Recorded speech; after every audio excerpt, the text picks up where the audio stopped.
بسم اللہ الرحمن الرحیم۔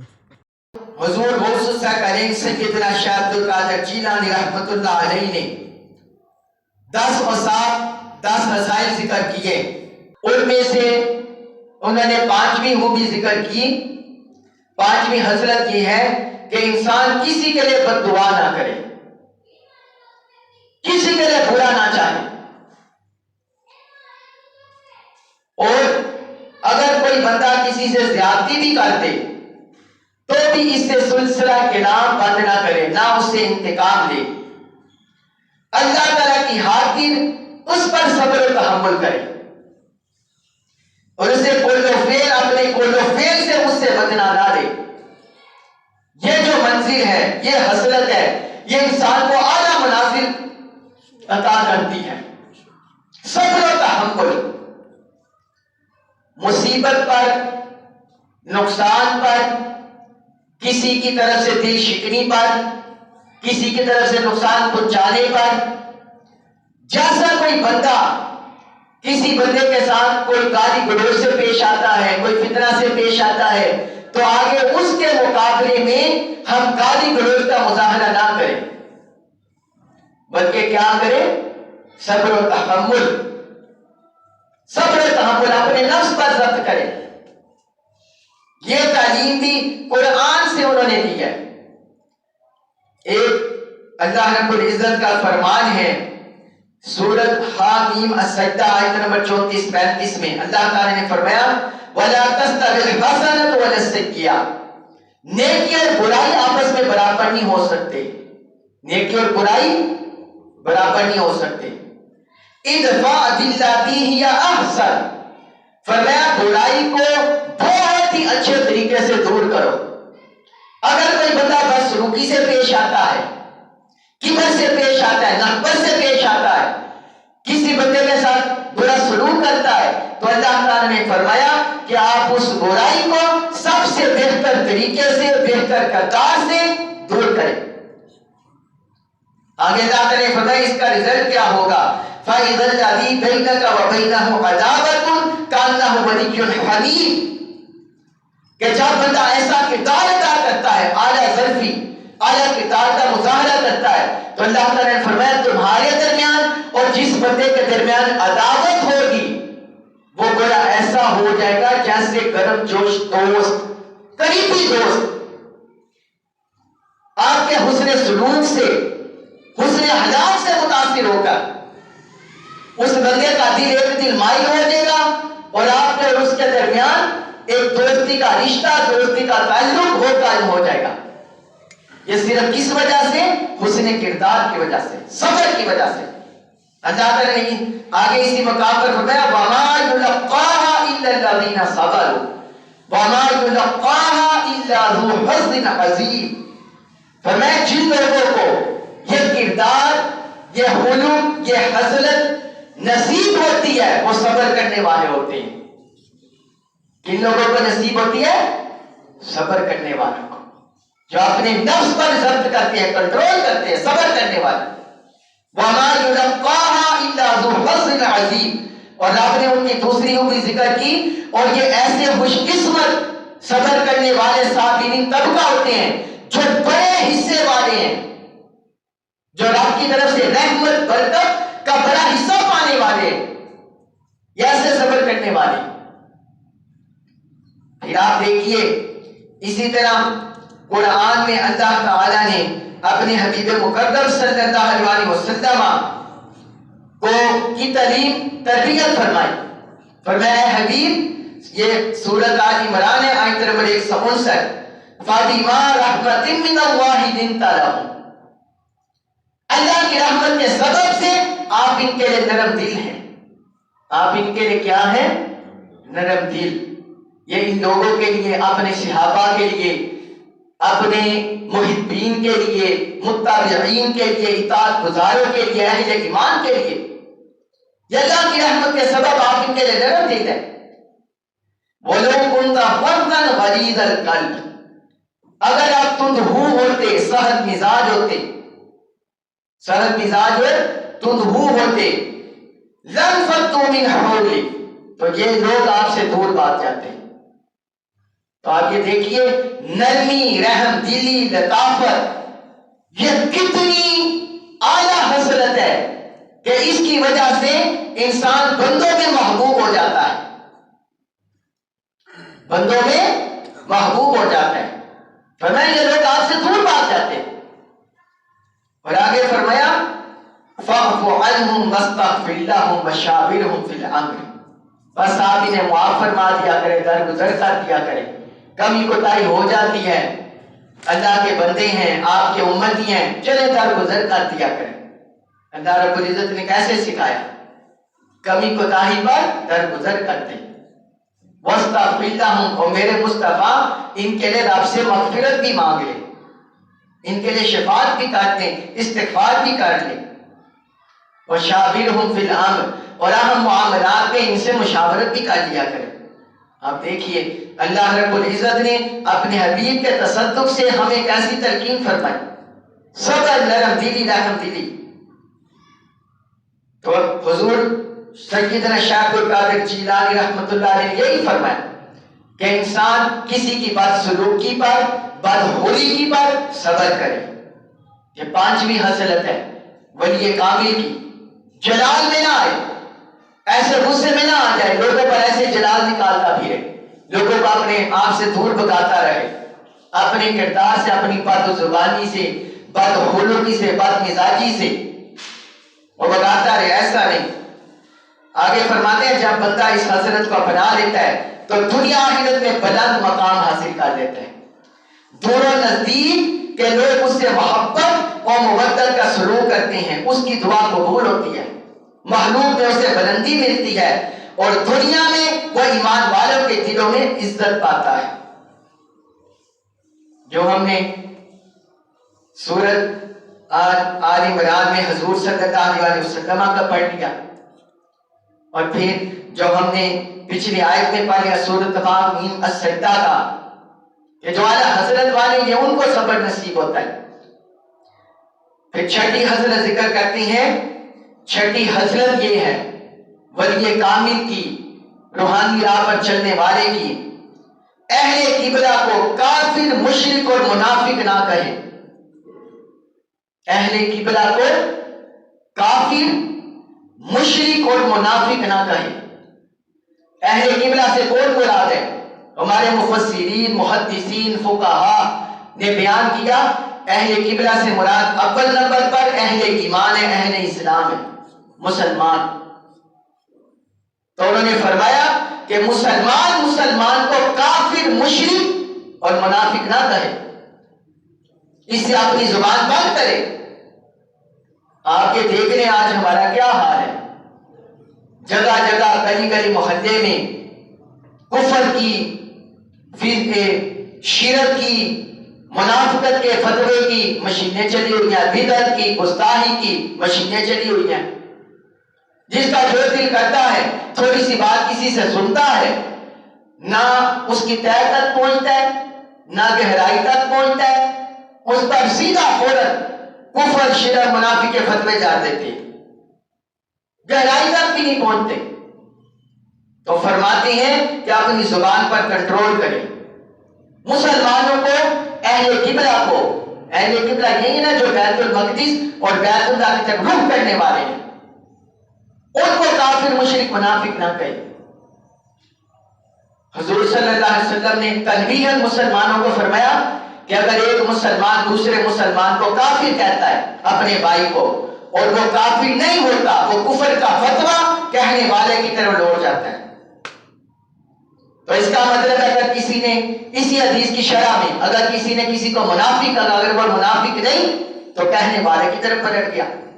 کسی نے کسی کو گستاخ کا فتویٰ دیا، اگر گستاخ نہیں کہنے والے کی طرف پلٹ گیا۔ کسی کو مشرک کہا، وہ مشرک نہیں تو کہنے والے کی طرف پلٹ گیا۔ تو حضور سیدنا شیخ عبدالقادر جیلانی نے اس پر روکا۔ اور دوسرا اہل قبلہ سے مراد ہے اہل کتاب۔ اہل کتاب، اہل کتاب میں یہود و نصارہ شامل ہے، کیونکہ ہمارے ائمہ کلام نے، متکلمین نے، ائمہ عقیدہ نے اہل قبلہ میں ان کو بھی شامل کیا ہے، اہل کتاب کو۔ کہ وہ بھی بیت المقدس کی طرف رخ کر کے نماز پڑھتے تھے، اور ان کے اندر بھی کتاب نازل ہوئی ہے، ان کے اندر بھی ان کے انبیاء کی طرف وحی نازل ہوئی ہے۔ قرآن میں اللہ تعالی نے جہاں بھی یہود و نصارہ کا ذکر کیا ہے، اللہ تعالی نے انہیں یا ایھا الکافرون کہہ کر خطاب نہیں کیا، یا ایھا المشرکون کہہ کر خطاب نہیں کیا۔ قرآن میں جہاں بھی اللہ تعالی نے انہیں ذکر کیا ہے، ان کو خطاب کیا ہے، اہل کتاب کہہ کر کیا ہے۔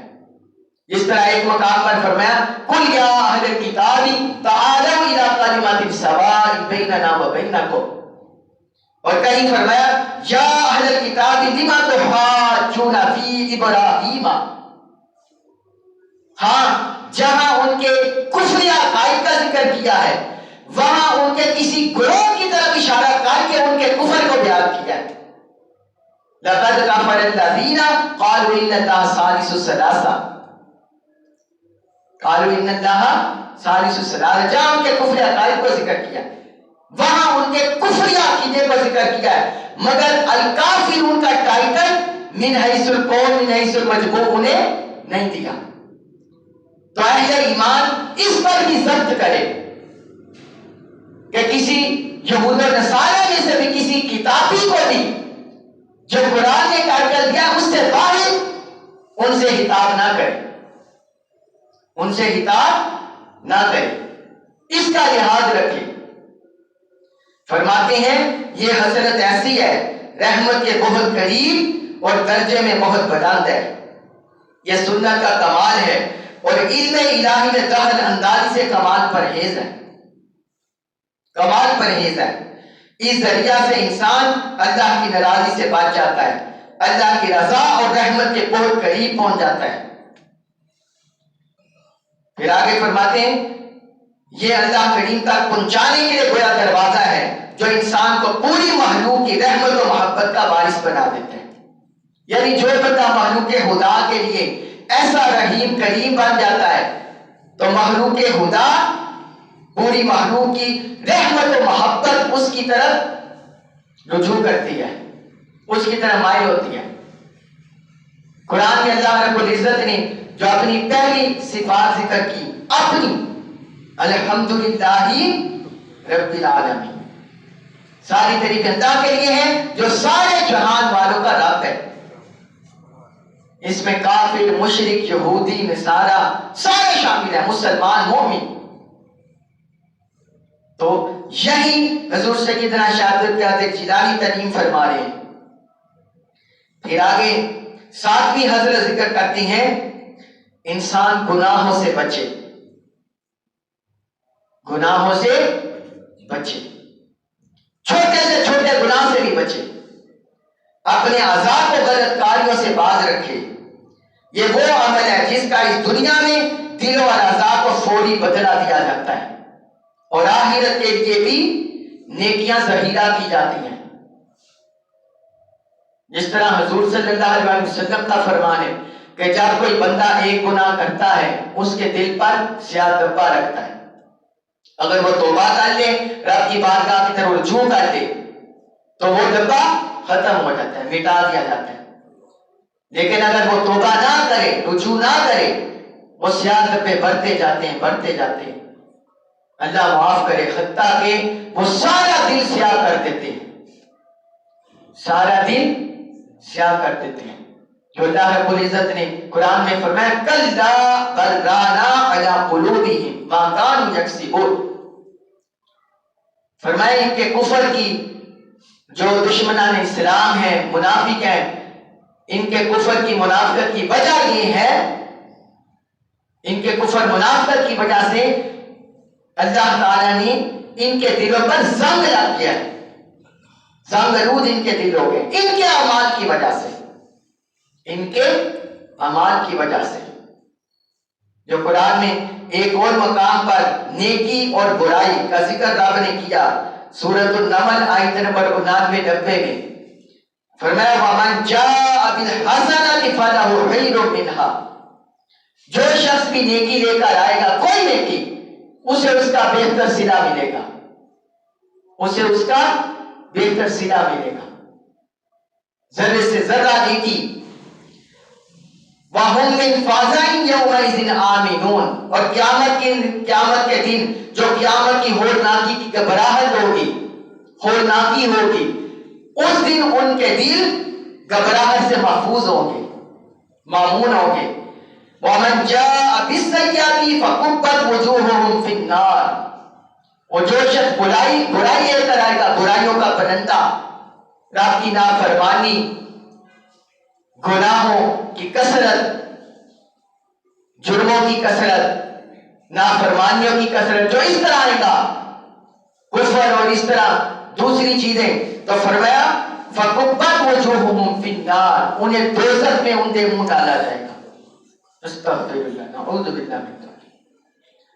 اور کہا جائے گا هَلْ تُجْزَوْنَ إِلَّا مَا كُنْتُمْ تَعْمَلُونَ, یہ اس کی جزا ہے جو تم عمل کیا کرتے تھے. تو حضور سیدنا شاہ عبد القادر جیلانی رضی اللہ عنہ فرماتے ہیں کہ بندہ گناہوں سے بچے, گناہوں سے پرہیز کرے, نیکیوں کی راہ پر چلے, نیکیوں کا راستہ اپنائے. اور پھر آٹھویں حسرت ذکر کرتے ہیں, بڑی اہم حسرت یہ بھی فرماتے ہیں اولیاء کاملین کی آٹھویں حسرت یہ ہے, انسان اپنا بوجھ کسی دوسرے کے کندھے پر مت ڈالے. یہ بوجھ تھوڑا ہو یا زیادہ ہو, خود اٹھائے.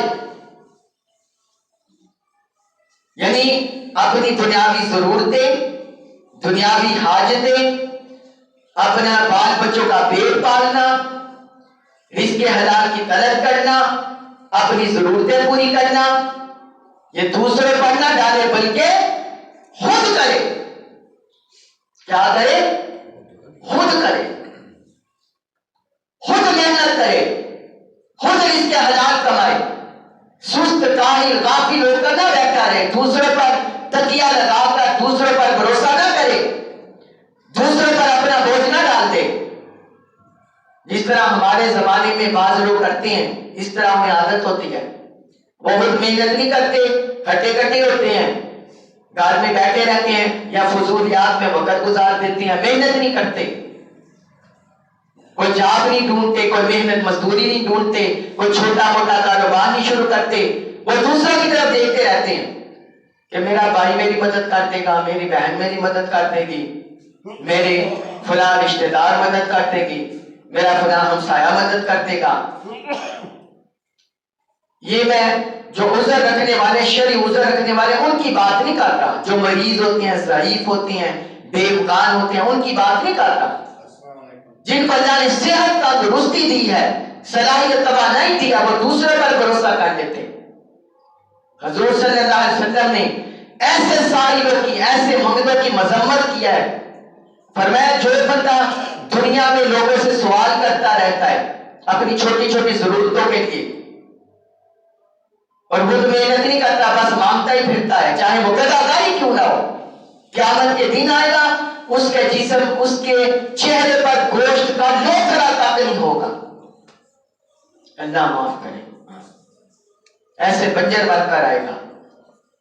اور بعض احادیث میں اس سے زیادہ مذمت آئی ہے, جہنم تک کی سزا دی. تو یہ اتنی گداگری کی مذمت ہے. حضور صلی اللہ علیہ وسلم نے فرمایا کسب الحلال فریضہ, رزق حلال کمانا یہ فرض ہے. کیا ہے؟ فرض ہے رزق حلال کمانا. اپنے گھر والوں کی ضرورت پوری کرنا, محنت کر کے, مشقت کر کے, رزق حلال کما کے, دوسروں پر بوجھ نہ بنے. فرماتے ہیں یہ آٹھویں حضرت ہے بنی کامل کی, یہ دوسروں پر بوجھ نہیں بنتا, اپنی ضرورتیں, حاجتیں پوری کرنے کا خود انتظام کرتا ہے, خود اپنا بوجھ اٹھاتا ہے. اور پھر اس سے بڑھ کر فرماتے ہیں کہ نہ صرف اپنی ضرورت پوری کرے بلکہ دوسری تمام معلوم کے بوجھ بھی اٹھانے کی کوشش کرے, ان کی ضروریات کا خیال رکھے اور ان سے کسی قسم کا لالچ نہ رکھے. آپ اندازہ کریں, کمال حسرت ہے. خود اپنی ضرورتیں پوری کرے محنت مشقت سے, کسی پر بوجھ نہ بنے, اور فرماتے ہیں اس سے کمال درجہ یہ ہے کہ دوسرے جو مخلوق الحال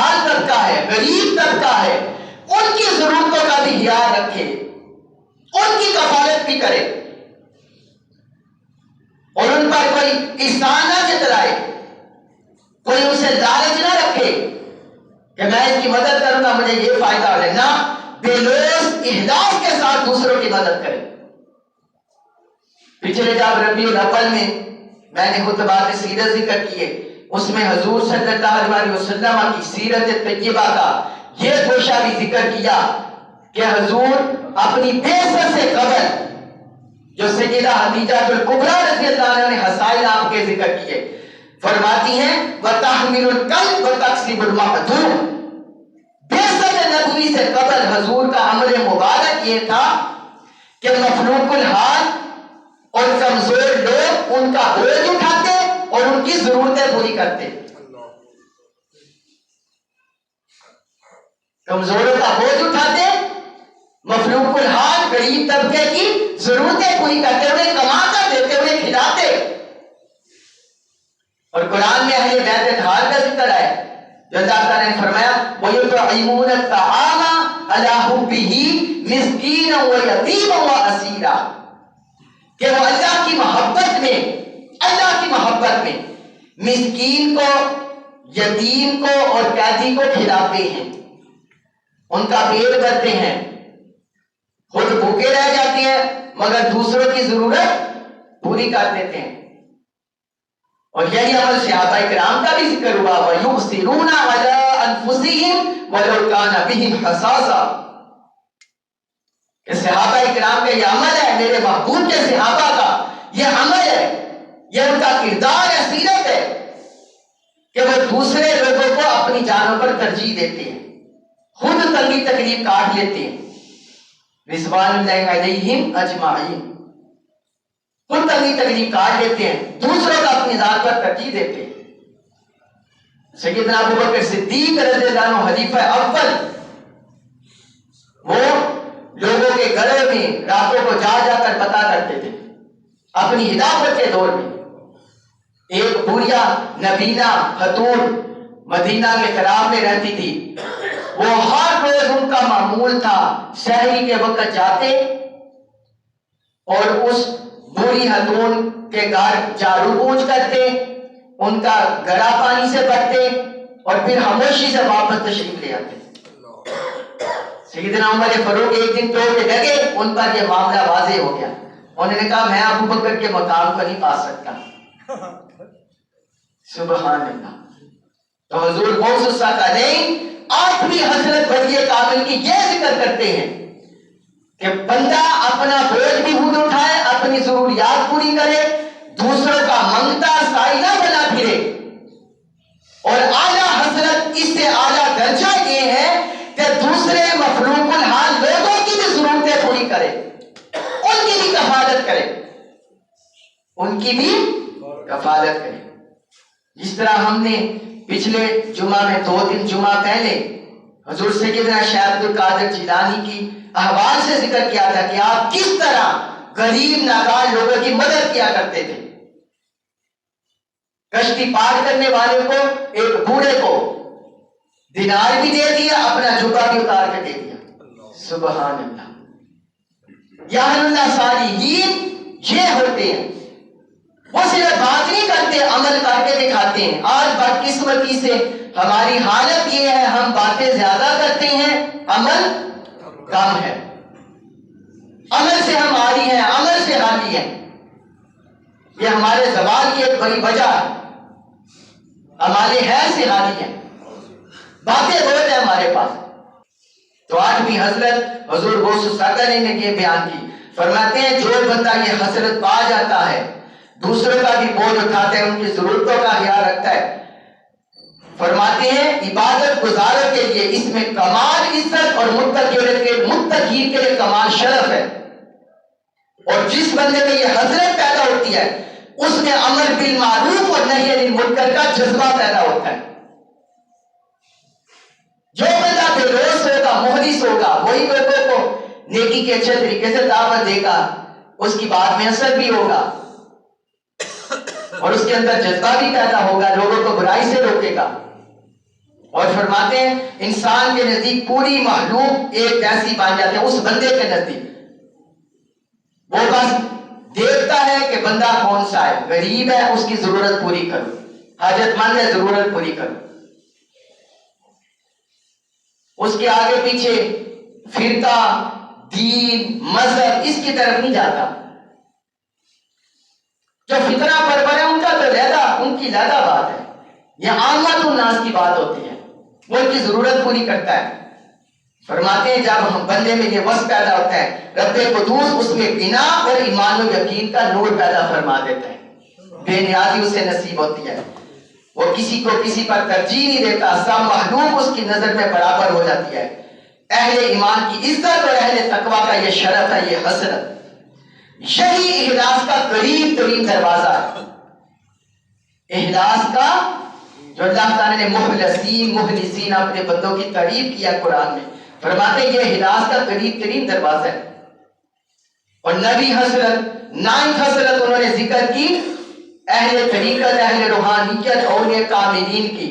فرماتے ہیں نبی حضرت یہ ہے انسانوں سے کسی قسم کا لالچ نہ رکھے، کسی قسم کا لالچ نہ رکھے، حرص و لالچ سے بے نیاز ہو جائے، اللہ پر کامل توکل کر لے، اور ان کے ہاتھ میں جو کچھ ہے اسے حرص کی نگاہ سے نہ دیکھے، اسے حرص کی نگاہ سے نہ دیکھے. کوئی بڑا مالدار ہے، حرص نہ کرے، لالچ نہ کرے. کس کے بعد بڑی جات جاتی ہیں، حرص لالچ نہ کرے. کس کے بعد بڑی گاڑیاں، حرص لالچ نہ کرے، بے نیاز ہو جائے، غنائے قلب ہو جائے اس کے دل میں. میرے بھائیوں، میرے بزرگوں، میرے دوستوں، جس بندے کو اللہ کی محبت قربت نصیب ہو جائے، کیا یہ دنیا کا مال منصب کوئی اس کے آگے حقیقت رکھتا ہے؟ تو پھر کیوں ہم اس طرح کی لالچ میں پڑے رہیں، حرص و ہوس میں پڑے رہیں؟ جس طرح حضور صلی اللہ علیہ وسلم، یہ بھی انہوں نے کہاں سے لیا ایبسٹیکٹ؟ حضور صلی اللہ علیہ وسلم کے فرامین سے، قرآن سے. حضور نے فرمایا اذہب فی الدنیا یحبک اللہ، دنیا میں زہد اختیار کرو، اللہ تم سے محبت فرمائے گا، اللہ تمہیں اپنا محبوب بنا لے گا.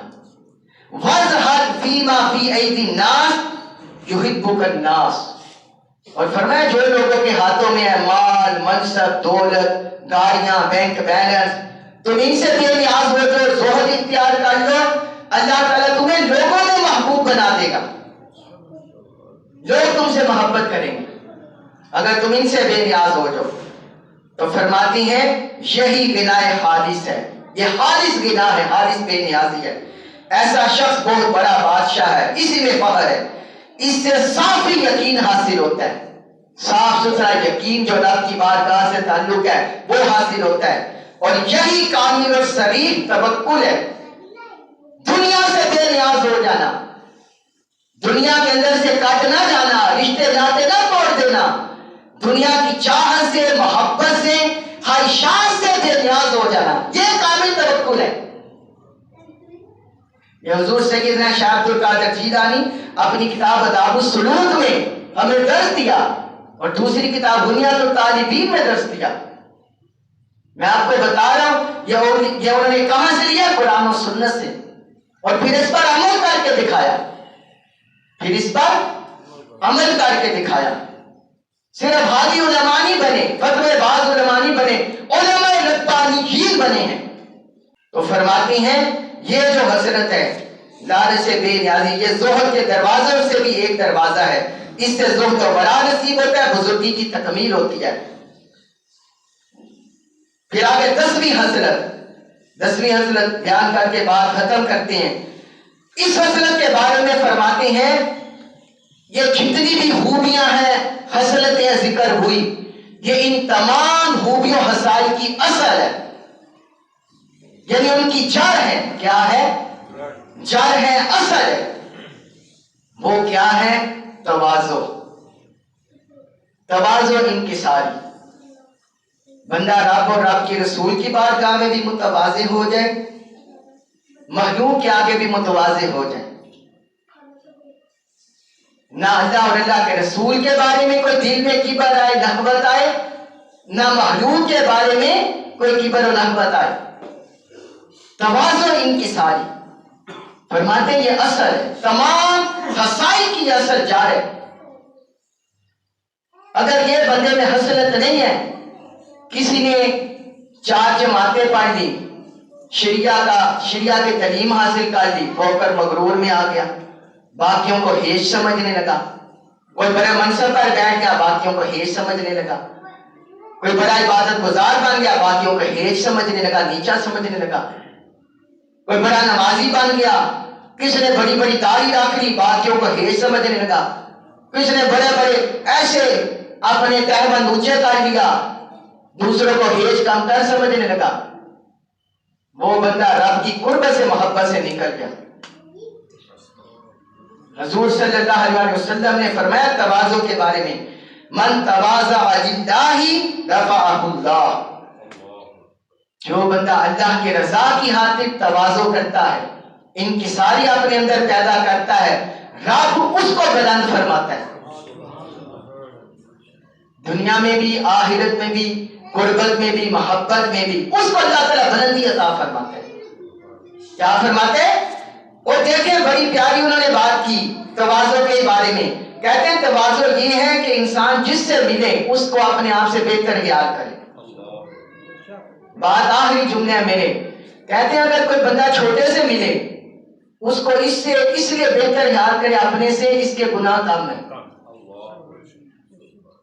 بڑے سے ملے اس لیے اپنے سے بہتر خیال کرے، اس کی نیکیاں زیادہ ہیں. عالم سے ملے اس لیے اس سے اپنے بہتر خیال کرے، اس کے بعد علم شریعت زیادہ ہے، اس کو قرآن و حدیث کا علم زیادہ ہے.